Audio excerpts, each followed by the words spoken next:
Hi, and welcome to Hymus Family Favorites. Today I'm going to be showing you how to make homemade ricotta cheese.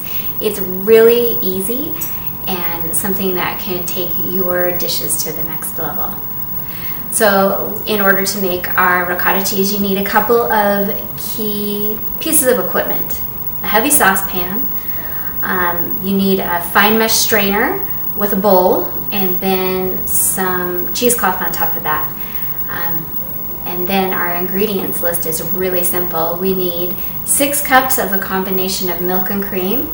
I like to use 2.5 cups of cream to 3.5 cups of milk. And then we're going to use 1 teaspoon of salt.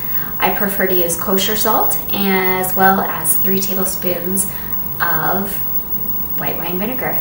Let's get started.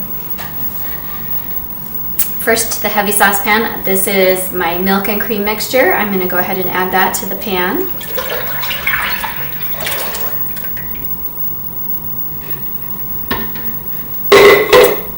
And along with my teaspoon of kosher salt.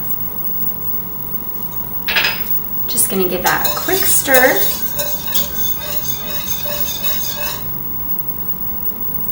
And now we're going to boil this over medium-high heat. It'll probably take about 7 to 10 minutes to bring this to a rolling boil.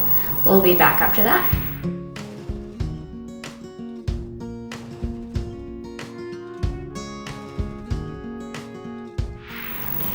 All right, our cream is boiled, and now comes the easy and fun part. We're going to take our 3 tablespoons of white wine vinegar.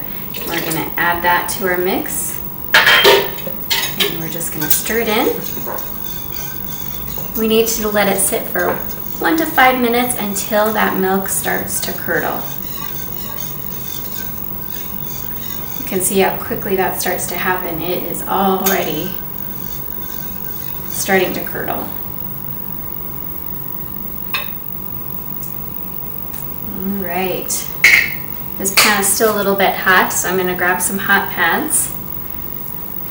And at this point, we're going to dump this right into and through our cheesecloth and into our fine mesh strainer. And that way it's going to start falling out the bottom.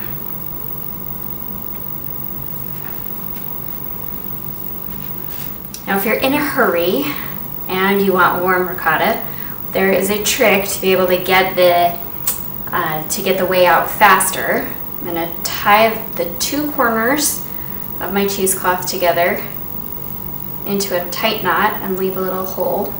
And I'm going to do the same thing on the other side.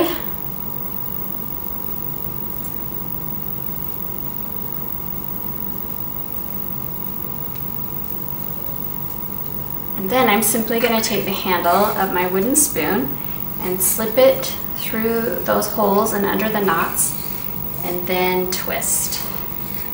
And that immediately adds enough pressure to the whey that it really starts to pour out.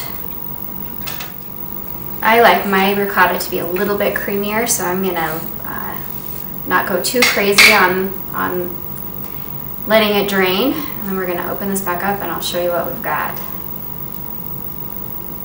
It's magical.